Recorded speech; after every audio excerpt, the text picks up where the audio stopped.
Assalamualaikum warahmatullahi wabarakatuh. Pada kesempatan kali ini saya akan melanjutkan penjelasan tentang anatomi fisiologi organ reproduksi seri 4 yaitu pelvis. Untuk capaian pembelajaran, nanti di akhir pembelajaran diharapkan mahasiswa akan mampu menjelaskan dan menunjukkan anatomi pelvis dengan benar, menjelaskan fisiologi pelvis dengan tepat, dan menjelaskan kaitan antara anatomi pelvis dengan proses kehamilan dan persalinan. Ini beberapa referensi yang bisa dirujuk ya untuk lebih memahami tentang pelvis atau panggul. Kita mulai dulu dari anatomi fisiologi pelvis secara umum, di mana ini adalah gambaran pelvis.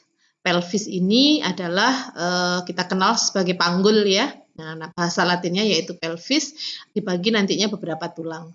Nah, pelvis ini sendiri adalah struktur berbentuk seperti mangkok yang merupakan gabungan dari beberapa tulang atau os. Os ini adalah istilah dari tulang, bahasa latinnya ya, yaitu antara lain os coxae, os sacrum, dan os coccygeus. Nanti akan saya jelaskan lebih detail. Nah, pelvis sendiri ini memberikan dukungan untuk intestin atau usus halus, dan juga ini berisi vesika urinaria dan juga organ reproduksi yang penting. Jadi, organ reproduksi yang kemarin kita sudah bahas ya, itu semuanya berada di dalam organ pelvis ini. Nah, secara anatomi, pelvis terletak pada area di antara abdomen dan kaki. Ada beberapa perbedaan struktur antara pelvis wanita dan pria, di mana pada pelvis wanita umumnya lebih luas dan lebar dibandingkan pelvis pria, karena nantinya untuk proses kehamilan dan persalinan.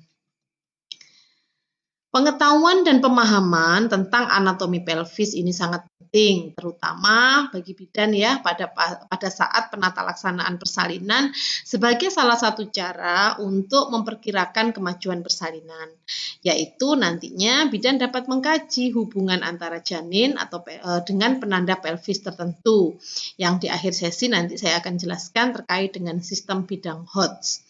Nah, di sini bidan harus kompeten dalam mengenali bagian-bagian pelvis dan kondisi pelvis normal agar dapat mendeteksi penyimpangan sehingga dapat melakukan penata laksanaan lebih lanjut.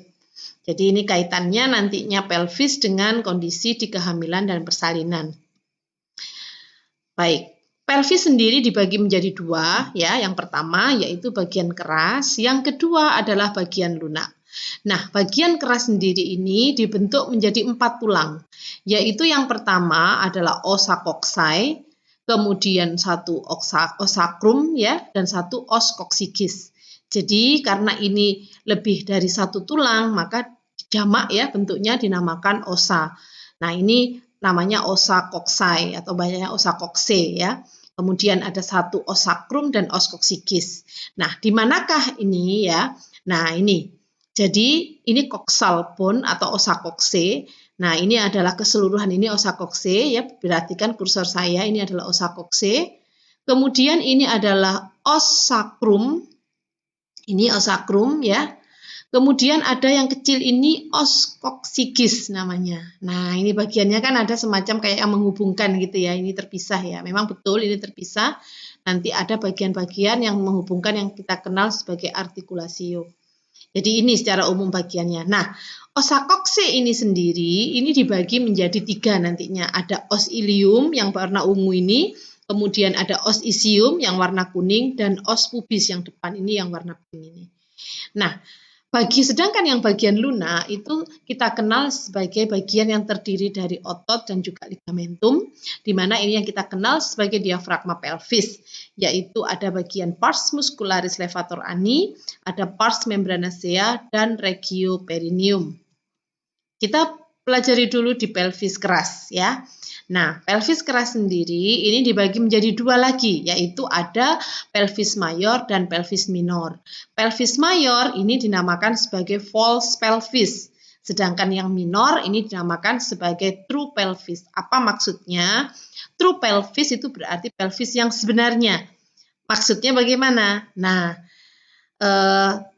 karena ini dianggap sebagai pelvis yang sebenarnya, ya karena secara ukuran ya, itu nantinya yang sangat mempengaruhi pada saat proses kehamilan dan persalinan.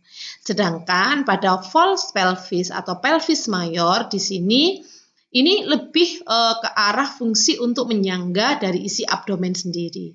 Sedangkan yang true pelvis, kenapa tadi dikatakan sebagai pelvis yang sesungguhnya? Ya karena di situ ukuran-ukuran penting pelvis itu terdapat ya di situ. Ada bagian-bagian yang sangat mempengaruhi pada saat proses kehamilan dan persalinan. Sedangkan pada false pelvis tidak demikian. Jadi tidak terpengaruh ukurannya ya. Itulah kenapa ini dinamakan sebagai true pelvis seperti itu. Nah, sedangkan ini ya masih di pelvis keras, kita masih membahas dulu di pelvis keras. Nah, tadi kan dibagi menjadi 4 tulang, 2 tulang kokse, 1 tulang sakrum, dan 1 tulang koksigis ya. Saya ulangi lagi, pelvis keras ya, 2 koksai atau kokse, 1 sakrum, 1 koksigis. Ini kokse yang luas ini ya, kokse, kemudian ini os sakrum, ini os koksigis ya, jadi dibentuk oleh 4 tulang. Nah, sedangkan osa kokse ini karena dia lebih dari 1 tulang, dibagi lagi menjadi 3. Nah, yang pertama ya, ini yang warna ungu ini dinamakan sebagai os ilium, ada kiri dan kanan ada 2. Kemudian bawahnya ada os isium dan kemudian ada os pubis ya. Itu. Jadi ini bagiannya kalau Anda amati yang warna merah ini osa kokse tadi, yang kuning ini os sakrum, ini os koksigis ya. Jadi kecil tapi ini membentuk sendiri ya, diklasifikasikan secara tersendiri seperti itu.